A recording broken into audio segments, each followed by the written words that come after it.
सेवक का धर्म है सेवा करना। सेव्य की सेवा उसकी इच्छा अनुसार करना, अपनी इच्छा उन पर नहीं थोपना। अगर हम उनकी रुचि में रुचि रखकर चलते हैं सत्संग में तो कभी मूड ऑफ नहीं होगा हमारा।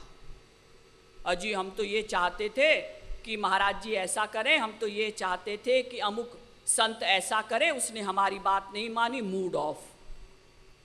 अगर हम निष्काम प्रेम करेंगे, क्योंकि हमारा तो धर्म है सेवा करना, और सेवक का धर्म होता है गुरु की या जिसको वो पूजनीय मानता है उसकी आज्ञा का सहर्ष पालन करना, इसी का नाम सेवा। सेवा किसे कहते हैं? आज्ञा समन सुसाहिब सेवा। अपने गुरु की आज्ञा का सहर्ष पालन करना ही गुरु की सेवा है, रसगुल्ला खिलाना नहीं। महाराज जी कई बार कहते हैं ना, लोग कहते हैं महाराज जी हम तो इतने प्यार से लाए हैं, खा लीजिए ना। अरे भाई मेरी इच्छा नहीं है इस समय, मेरा पेट नहीं, खाइए ना, हम तो इतनी दूर से इतने प्यार से लाए। ये सेवा नहीं है उनकी रुचि में। जो पिय रुचि मह रुचि राखे, प्रेम रस सोई चाखे रे। जो उनकी रुचि में अपने प्रियतम यानी गुरु और हरि की रुचि में रुचि रखकर चलता है, वही उस लक्ष्य को प्राप्त करता है, उस रस को प्राप्त करता है जिस रस के लिए महालक्ष्मी जी भी तरसती हैं। हम लोग उस रस, महारास रस को प्राप्त कर सकते हैं, हम सब लोग, जिस रस को आज तक महालक्ष्मी जी भी नहीं प्राप्त कर सकी, जो कि श्री कृष्ण की अर्धांगिनी है, श्री कृष्ण की पत्नी है महालक्ष्मी जी या रुक्मिणी जी, महालक्ष्मी जी की अवतार। लेकिन हमको प्योर निष्काम प्रेम करना होगा। ये तत्व ज्ञान हमको मस्तिष्क में बिठाए रखना है, हम विस्मरण हो जाता है हमारा। और जहां तत्व ज्ञान का विस्मरण हुआ कि पतन हुआ। पहले हमने सोचा महाराज जी ऐसा क्यों कहते हैं, महाराज जी ने ऐसा क्यों किया, ऐसा क्यों किया। दूसरे दिन और ज़्यादा सोचा और गड़बड़ हुई। तीसरे दिन बुद्धि भी आ गई नेगेटिव सोचने के लिए, और चौथे दिन माया जो उसके साथ संयुक्त है वो भी आ गई, हो गया बंटा ढार। इसीलिए कहा जाता है आवृत्ति रस कृदुपदेशात्, जो भी उपदेश सुनो उसकी आवृत्ति होनी चाहिए, उसका मनन करो।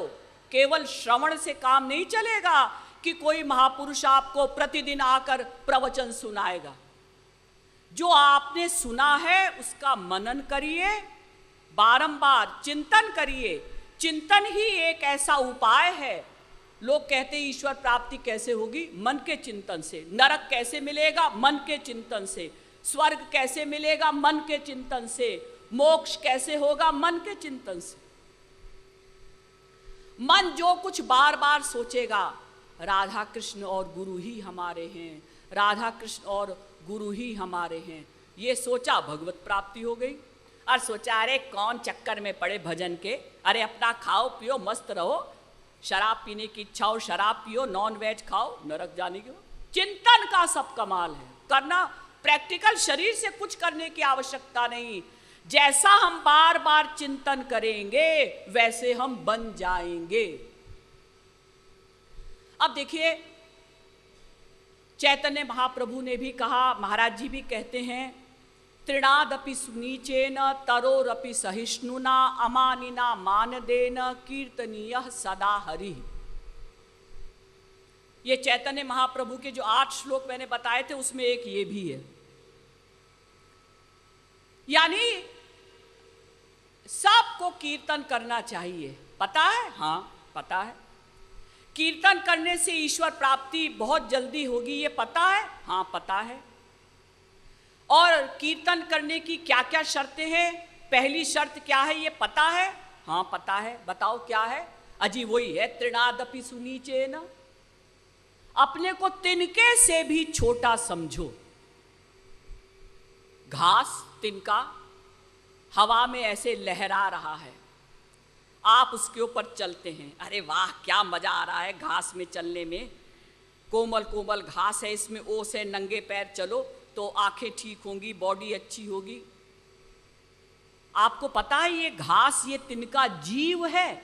हाँ पता है, आज का साइंटिस्ट भी मानता है, आज का वैज्ञानिक भी मानता है कि ये जो घास है ये भी जीव है। तो आप एक जीव के ऊपर 2 मन का वजन लेकर चल रहे हैं, बेचारी वो घास जो हवा में लहरा रही थी दब गई। अजी दब गई होगी, हमें क्या मतलब, हमें तो सुख मिल रहा है। तो जैसे वो घास, वो तिनका ऐतराज नहीं करता, ऑब्जेक्शन नहीं करता, वो बेचारा दब जाता है। फिर आप और आगे चले, थोड़ा सा उठता है और उठा, फिर लहराया, फिर आप आए इधर से लौट के, फिर दबा। ऐसे ही हमको अपने आप को तिनके से भी छोटा समझना है और तरोरपि सहिष्णुना, वृक्ष से भी अधिक सहनशील बनना है।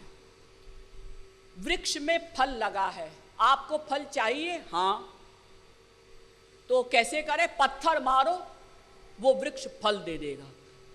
पत्थर मारने वाले को वो वृक्ष फल देता है। आप लोग चैतन्य महाप्रभु के सिद्धांत के अनुयायी हैं और चैतन्य महाप्रभु के सिद्धांत को ही श्री महाराज जी ने माना है, तो आप उनके अनुयायी हैं। क्या आप इस सिद्धांत को मानते हैं? तृणादपि सुनीचेन तरोरपि सहिष्णुना। हाँ दीदी मानते हैं।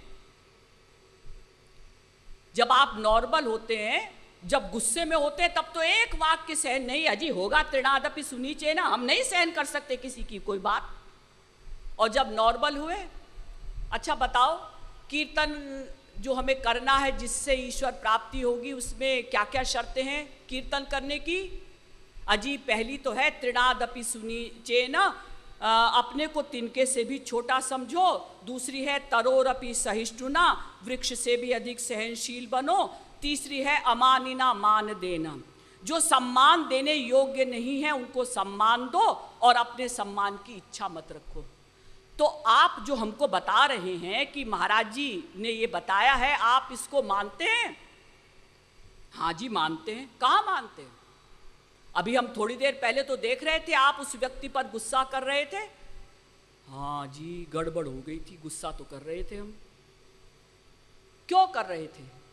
जब गुरु ने कहा है कि सहनशील बनो, दीनता लाओ, नम्रता लाओ, तो झगड़ा क्यों करते हो? हर एक से लड़ाई क्यों करते फिरते हो?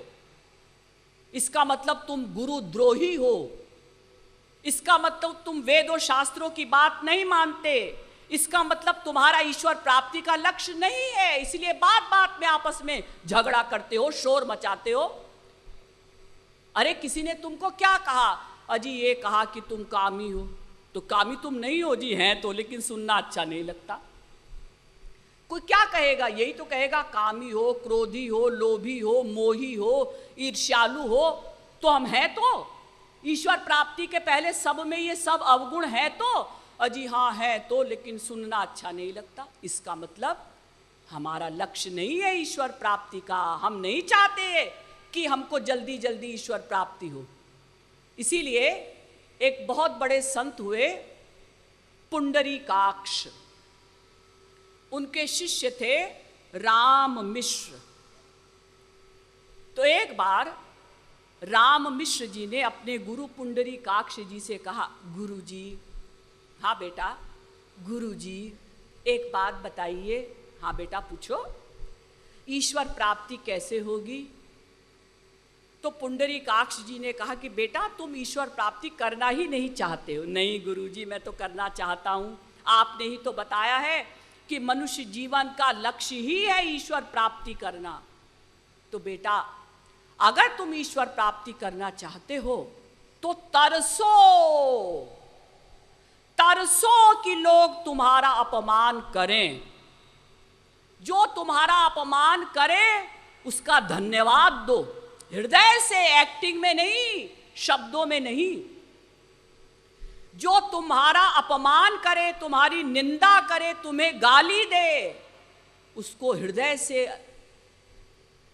आभारी मानो और हृदय से उसको अपना हितैषी मानो, और जो तुम्हारा सम्मान करता है समझ लो वो तुम्हारा दुश्मन है। सम्मान की इच्छा ना रखो बेटा, अपमान की इच्छा रखो। जिस दिन तुम तरसोगे कि लोग मेरा अपमान करें, और जिस दिन अपमान ना हो और तुम्हें बेचैनी हो, आज मेरा किसी ने अपमान नहीं किया, आज का दिन बेकार चला गया, आज मेरा किसी ने अपमान नहीं किया, किसी ने मेरी निंदा नहीं की, किसी ने मेरी बुराई नहीं की, अरे आज का दिन बेकार चला गया। ऐसा जब तुम तरसोगे तो समझो कि तुम वास्तव में ईश्वर की ओर चलना चाहते हो। ये बात हम जानते हैं, हाँ, जानते तो हैं, मानते हैं, थोड़ी देर के लिए कभी कभी मान लेते हैं फिर भूल जाते हैं, तो फिर काम नहीं बनेगा। तो देखिए चैतन्य महाप्रभु के सिद्धांत के अनुसार धर्म, अर्थ, काम और पांचों मोक्ष का खंडन किया गया। केवल श्री कृष्ण के सुख के लिए उनकी सेवा, ये हमारा लक्ष्य है। लेकिन इस लक्ष्य की प्राप्ति कैसे होगी?